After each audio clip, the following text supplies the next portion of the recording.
आदाब, अभिनंदन, स्वागत। आप सबका मैं जे सर यूट्यूब चैनल पर हार्दिक स्वागत करता हूं। और आज हम अध्ययन करेंगे हिंदी विषय के सबसे प्राथमिक चरण, जिसे हम वर्ण विचार कहते हैं। देखिए दोस्तों, हिंदी एक भाषा है और किसी भी भाषा के अध्ययन करने के लिए सबसे पहले उसकी प्राथमिक इकाई को जानना जरूरी है।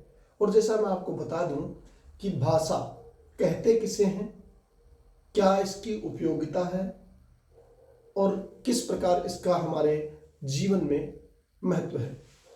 दोस्तों, जो भाषा है वो मनुष्य के विचारों को प्रकट करने की, अभिव्यक्त करने की प्रारंभिक इकाई है, जिसके माध्यम से प्रत्येक मनुष्य अपने विचारों को दूसरे व्यक्ति तक संप्रेषित करता है।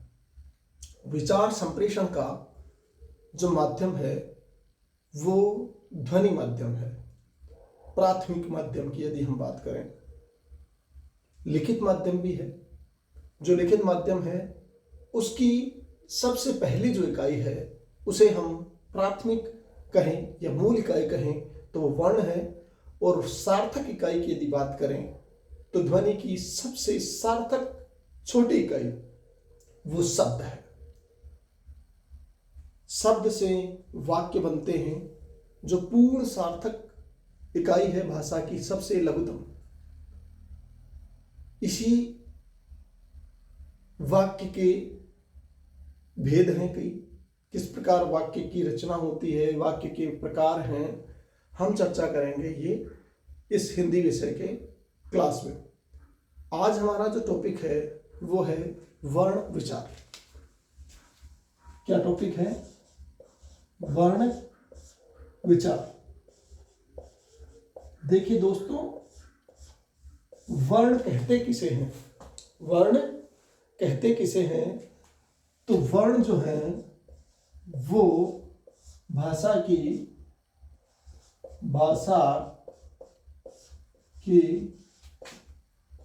लघुतम इकाई है। क्या है जी? लघुतम इकाई है।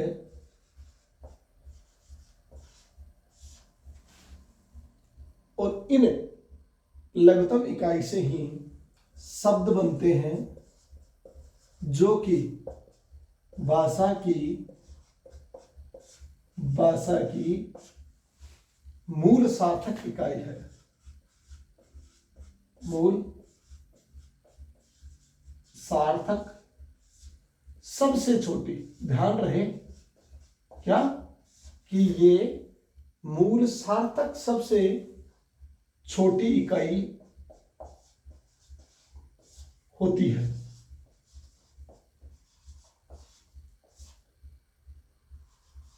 क्या है जी? शब्द भाषा की मूल सार्थक सबसे छोटी इकाई होती है। आज हम एक चीज और जान लेते हैं कि शब्द जो है वो सार्थक इकाई जरूर है भाषा की सबसे छोटी, किंतु यदि हम बात करें वाक्य की तो ये क्या है? पूर्ण सार्थक इकाई है। पूर्ण सार्थक इकाई, समझ गए आप? पूर्ण सार्थक इकाई की बात की जाए सबसे छोटी तो क्या है? वाक्य। सबसे पहले हम बात करेंगे वर्णों की। तो वर्ण होते कितने हैं? देखिए, वैसे तो हिंदी में वर्णों की संख्या क्या है? 44 है। पर यदि हिंदी के संपूर्ण वर्णों की बात करें, संपूर्ण वर्ण यदि जानना चाहें तो कितने हैं साहब? 52। संपूर्ण वर्ण 52 है। अब हम बात करेंगे वर्णों के प्रकार की। तो वर्ण है, इसके प्रकार मुख्य रूप से वर्ण दो प्रकार के हैं। स्वर है और दूसरा व्यंजन है। स्वर और व्यंजन, आगे प्लूत भी है, वो भी मैं आपको बताऊंगा कैसे क्या है। सबसे पहले हम जानते हैं स्वर कहते किसे हैं।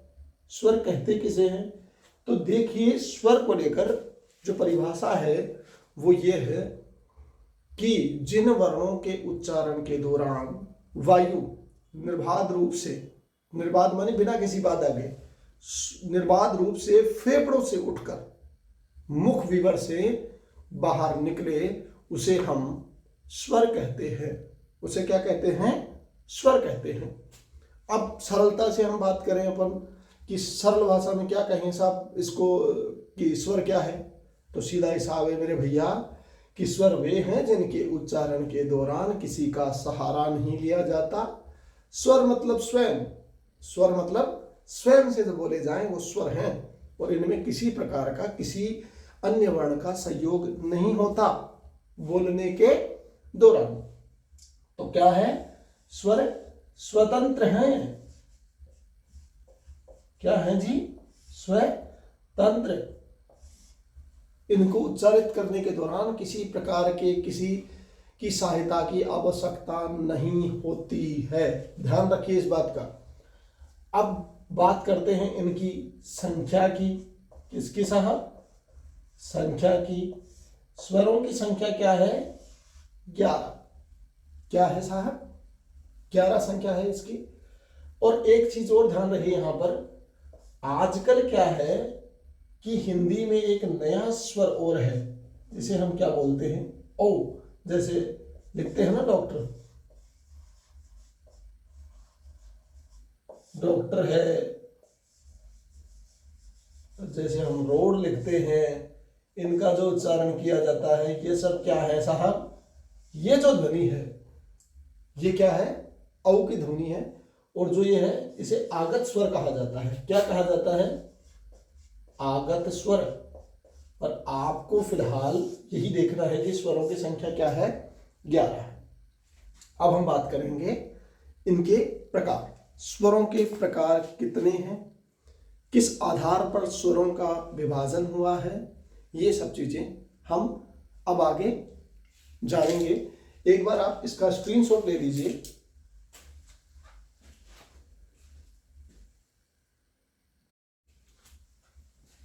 हाँ, तो आपने लिया इसका स्क्रीनशॉट। अगर आगे हम बात करें अपन स्वर के प्रकार,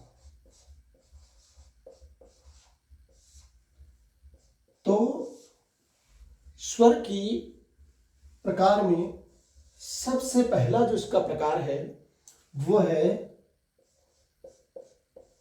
समय, या कहें मात्रा काल, या कहें मात्रा के अनुसार। किसके अनुसार? मात्रा के अनुसार। तो देखो जी, सबसे पहले मात्रा के अनुसार मतलब छोटी मात्राएं, बड़ी मात्राएं। तो पहले हम बात कर लेते हैं इनकी मात्रा। एक ही कोई मात्राएं नहीं है। आ, ई, है ना, ई, ऊ,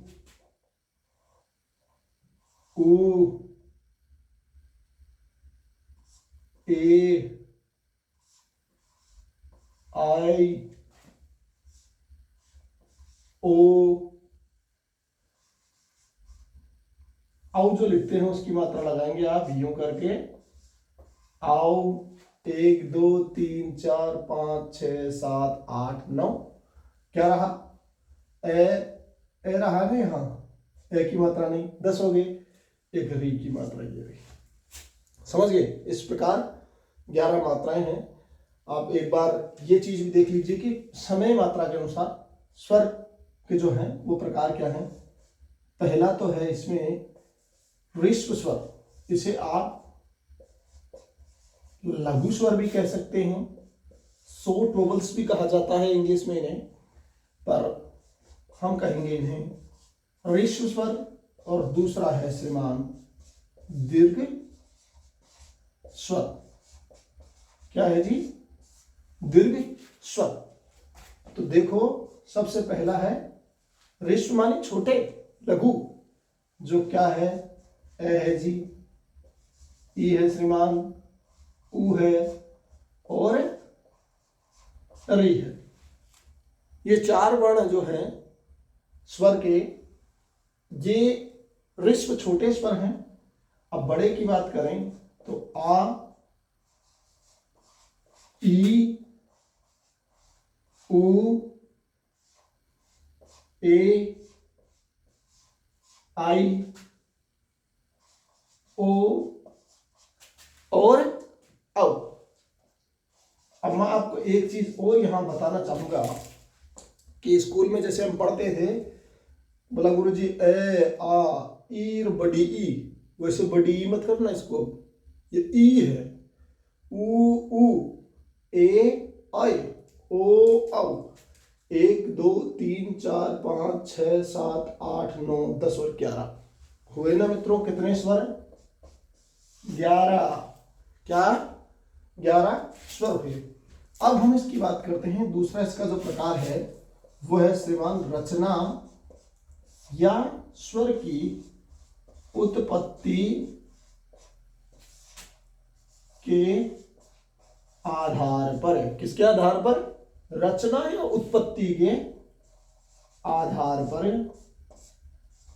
इसके प्रकार। तो कितने प्रकार हैं? ये भी 2 ही प्रकार हैं इसके। पहला श्रीमान मूल स्वर हैं। क्या है? मूल स्वर। और द्वितीय इसका जो प्रकार है वो संधि स्वर है। क्या है जी? संधि स्वर। एक बार आप इसका स्क्रीनशॉट ले लीजिए, फिर हम इसको आगे लेके चलते हैं। जल्दी से स्क्रीनशॉट ले लो उसका। तो आगे बढ़ते हैं हम इसी क्लास में। मूल स्वर और संधि स्वर। यहां आपको मैं बहुत स्ट्रिक्टली बता दूं कि जो मूल स्वर और संधि स्वर हैं, इसको आप विशेष रूप से ध्यान से देखिएगा मित्रों, क्योंकि इसमें जो है ये संधि स्वर आपकी संधि पढ़ने की जो विधा है उसको बहुत आसान कर देगा। और जो संधि है जिसको हम बार बार कहते हैं गुरुजी ये संधि आई, ये मेरी गलत हो गई, वो गलत होना बंद हो जाएगी आपकी जब ये देख लेंगे। क्योंकि जो संधियां जो हैं वो यहीं से शुरू हैं, इसलिए अपने को सबसे पहले स्वरों का और वर्णों का ज्ञान होना बहुत ज्यादा जरूरी है। इसीलिए मैंने इस टॉपिक को यहाँ से स्टार्ट किया है। तो आप इसको यहाँ से समझिए। मूल स्वर, तो भैया मूल स्वर है ए, जैसे ई है, ऊ है और ये री। इसे मूल स्वर भी कहते हैं। ये मूल स्वर में भी है और ह्रस्व भी है। अब आगे बात करते हैं संधि की। तो देखिए संधि में है ए और ए, क्या होता है जी? आ। अब आगे बात करें ई, और ई क्या होता है? ई। क्या है? ई, यानी ध्वनि के बलाघात का ही यहां अंतर है। इस चीजों को आपको समझना है बारीकी से। फिर हम बात करें ऊ और ऊ की। तो श्रीमान ऊ और ऊ हो गया ऊ। फिर अपन बात कर रहे हैं ए और ई की, तो यहां हो जाएगा जी ए। फिर हम यही बात कर लेते हैं ए और ए की, तो आई हो जाएगा जी। फिर हम बात करेंगे किसकी? ए और ऊ की। ए और ऊ हो जाएगा ओ। क्या हो जाएगा? ओ। फिर यहां ए और ओ होगा आओ। क्या होगा? आओ। गिनती कर लें एक बार। 1 2 3 4 5 6 7 8 9 10 और 11। ये जो मैंने अभी आपको बताया है, क्या बताया है? ये जो संधि स्वर बताए हैं, ये अपने व्याकरण के संधि पोर्शन में जब हम चलेंगे उसका आपको बहुत ज्यादा काम आएगी। और मैं आपको बता दूं, इस चीज को आप बहुत विशेष रूप से देख लीजिए कि ए और आ क्या होता है? स्वर संधि है। ई और ई स्वर संधि है। ये स्वर संधि में आता है। ई ए ये स्वर संधि है। ये इसका दीर्घ हो जाता है। मात्रा की वृद्धि हो गई यहाँ, जो वहां पर वृद्धि संधि होगी यहाँ भी ये वृद्धि संधि होगी। इसलिए आपको मैं यही समझा दूं कि आपको ये चीज विशेष रूप से देखनी है कि ये संधि स्वर जो हैं ये अपने संधि में बेहद काम आते हैं। ये रहा इसका दूसरा प्रकार। इसका भी एक बार आप स्क्रीनशॉट ले लीजिए, ताकि आजकल वैसे भी लिखने में बड़ी तंगी है सब लोगों को, तो आप इसका स्क्रीनशॉट ले लीजिए। मैं एक बार दूर होता हूँ।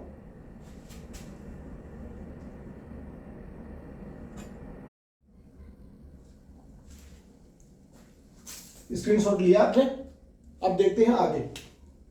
इसका अगला प्रकार है कि देखिए, जब भी हम किसी वर्ण का उच्चारण करते हैं तो उसमें ओष्ठ आकृति भी एक महत्वपूर्ण स्थान रखती है। ओष्ठ का मतलब अपने होठ। तो अगला इसका प्रकार यदि हम करें तो वो है ओष्ठ आकृति।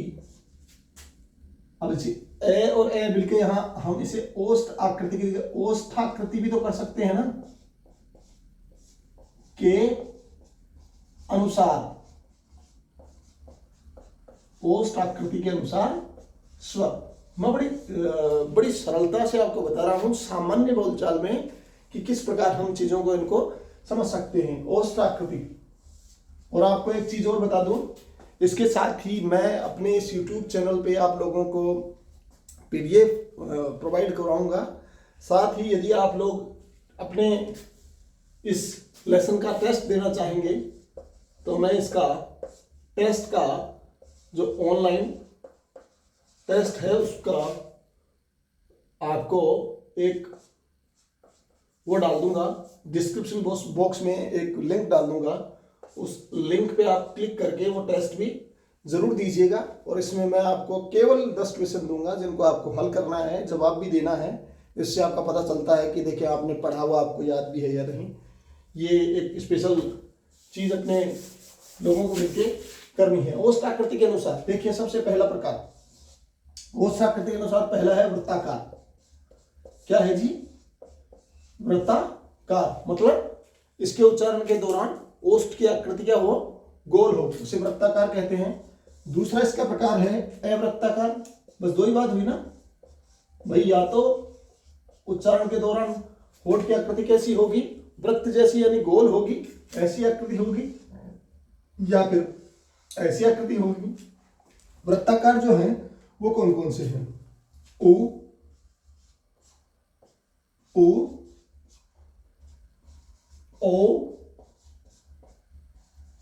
आओ। और एक जो मैंने आपको बताया था कि एक वर्ण जो आगत है, स्वर जो है वो क्या होगा, वृत्ताकार में होगा। अब शेष जो बच गए वो आप स्वयं लिख देंगे ना। क्या? ए है, आगे क्या होगा, आ है। आप भी अपने दिमाग में सोचते रहिए। ई, फिर क्या, ई, समझ रहे हैं ना, ए, आई। सही लिख दिया क्या मैंने? देखो जरा, ए, आ, ई, ए, आई। अब इनको आपको बोल के भी देखना है। बोल के देखो एक बार आप मेरे साथ। जैसे ऊ, ओ, आओ, ओ। जैसे अभी डॉक्टर में हमने बात की थी, डॉक्टर, रोड, उनमें उस तरीके से। अवृत्ताकार जिनमें वृत्त के जैसे नहीं होती, बोलते ए, फिर बोला आ, ई। कोई मारता नहीं अपने पीछे से, किसी ने मार दिया तो बोलते नहीं ई, तो वो ई। इस प्रकार इनके उच्चारण के दौरान अपनी ओष्ठ की आकृति क्या होती है, वृत्ताकार। अगला प्रकार इसका हम जानते हैं जो है जिह्वा के अनुसार स्वरों के प्रकार। अब जिह्वा की जो हलचल है उसके अनुसार भी इसके एक प्रकार को बांटा गया है। वो कैसे है कि जीभ जो है अपनी, वो इसके उच्चारण के दौरान किस स्थान को छूती है वो। और अक्सर परीक्षाओं में जरूर पूछा जाता है कि इसका उच्चारण स्थल क्या है, इसलिए ध्यान रहे। ये मैं आपको एक बहुत अच्छा सूत्र भी दूंगा, उससे हम याद भी करेंगे, पर फिलहाल ये बात करते हैं। देखिए जी, अग्रस्वर। क्या? अग्रस्वर। दूसरा है पश्च स्वर, मध्य स्वर और अग्र, मध्य और पश्च। एक अपन यूं कर लेते हैं ना, जीभ बना ही लेते हैं, क्या ये मान लेते हैं अपनी जिह्वा है, क्या है जी, जिह्वा है। अब इस जिह्वा पे अपने को क्या करना है, लिख भी देना है कि कौन सा होता है, बोल के भी देख लो ना, व्यवहारगत बात है भाई। हाँ हाँ बिल्कुल बोल के देखेंगे आप। अग्र स्वर की यदि बात करें तो कौन सा बोलोगे, ई, ई वर्ण। अब मैं यहां लिख दूं इसको, जैसे ई है, ई है, ऊ है, ऊ को तो आप इधर नहीं इधर लिखेंगे, अब ऊ है, ऊ है, कुछ ऊपर लिख देते हैं जिह्वा के ही। अब जैसे इसमें अग्र में ये कर दिया, ए है, आई है, री भी है। देख लो एक बार आप। अब इसमें क्या रहा, हाँ ओ आओ। अब नोट करने वाली बात, ए मात्र ऐसा एकमात्र स्वर है जो जिह्वा के मध्य से बोला जाता है। तो ई, ए, आई और री। मध्य स्वर ए है, नोट करना आप, कई बार परीक्षा में आया है, निम्न में से कौन सा वर्ण जिह्वा के मध्य से बोला जाता है। आगे आप देखिए, ऊ है, ऊ है,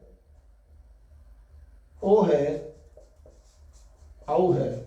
मैं गिनती करवा देता हूं आपको, 5, 1 2 3 4 5 6 7 8 9 10। कौन सा रहा भाई, ए आ।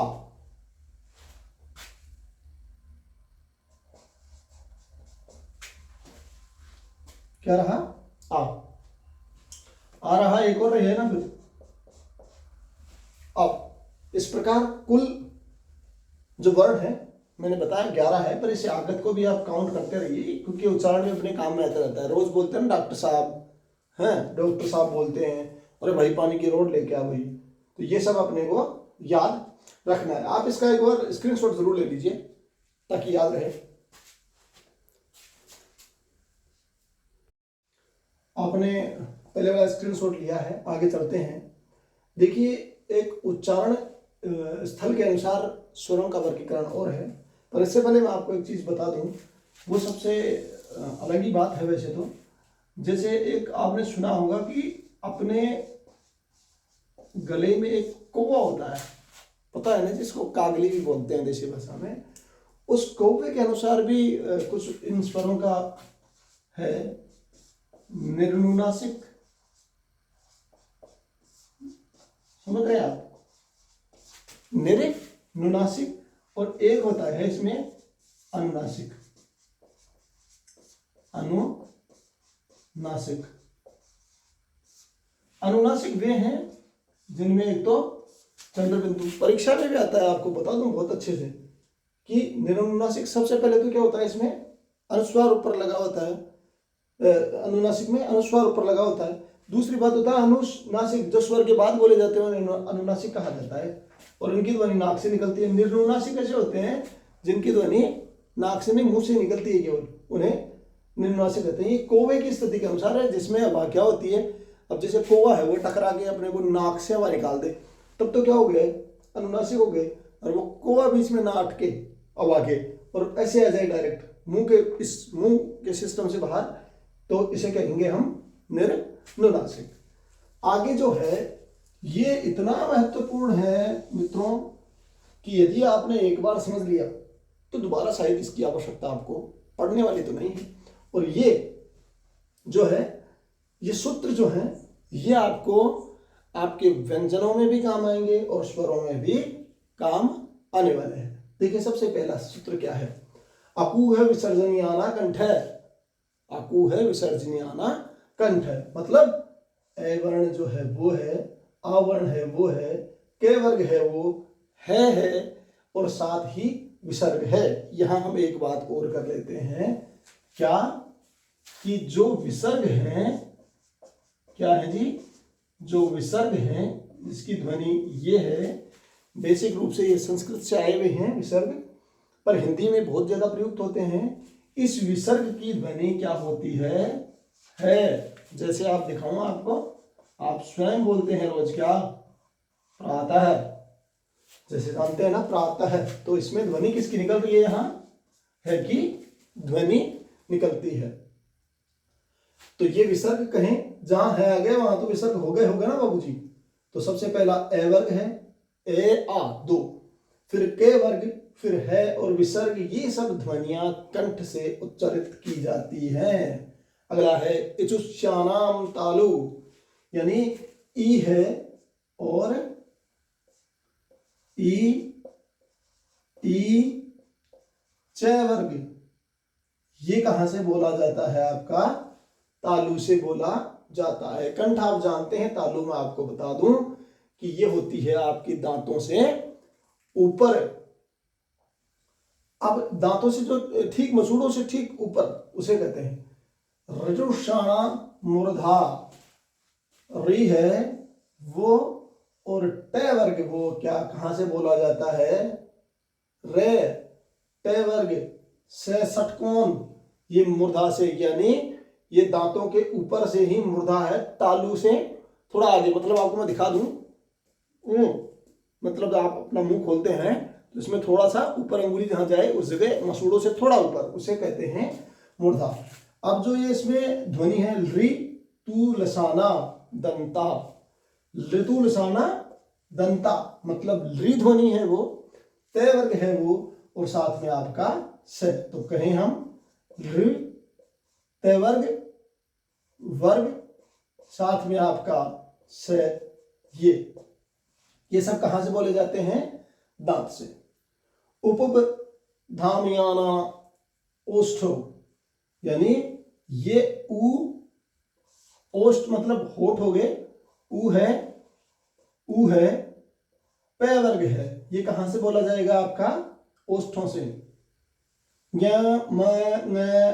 ना, ये नासिक्य ध्वनियां हैं।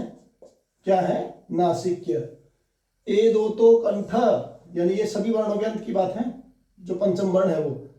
ए दो तो कंठ है, मतलब ए और आई, ये दोनों कंठ तालु, ये कंठ और तालु दोनों से बोला जाता है, ये ध्यान रहे आपको। फिर है ओ दो तो कंठोष्ठम, औ दो तो मतलब यहां हम करेंगे बात ओ की और औ की, ये दोनों कहां से बोले जाते हैं? कंठ से।